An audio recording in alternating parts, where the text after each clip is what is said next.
చాలా మంది చాలా మాటలు అన్నారు టీడీపీ పార్టీ మాటలకే పనులేం చేయరు అని. కానీ టీడీపీ పార్టీ ఎప్పుడైతే గెలిచిందో గెలకకు ముందే మా నాన్నగారు చెప్పారు, తప్పకుండా నెల్లూరు నగరాన్ని ఒక మంచి మెట్రోపాలిటన్ సిటీగా తీర్చిదిద్దుతానని.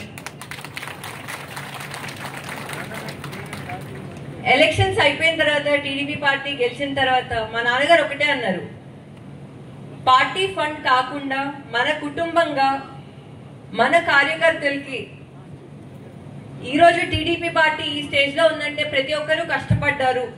చాలా మంది నిరుపేదలు ఉన్నారు, పేదలు ఉన్నారు. వాళ్ళకి ఒక సహాయంలా ఉంటే, వాళ్ళు అభివృద్ధి చెందితే తప్పకుండా మనం కూడా సంతోషంగా ఉంటాము. సంవత్సరానికి 10 కోట్లు ఇద్దాము మన కుటుంబం తరపున అని చెప్పారు. అండ్ ఈ రోజు అది చేస్తున్నారు.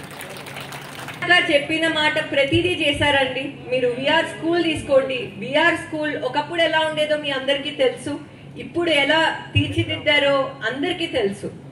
అద్భుతంగా ఉంది, అద్భుతంగా పాఠాలు జరుగుతున్నాయి. అండ్ అదే విధంగా 6th to 10th ఎవరైతే పిల్లలు చదువుతున్నారో ఉచితంగా బైసైకిల్స్ కూడా ఇద్దాము అని చెప్పారు.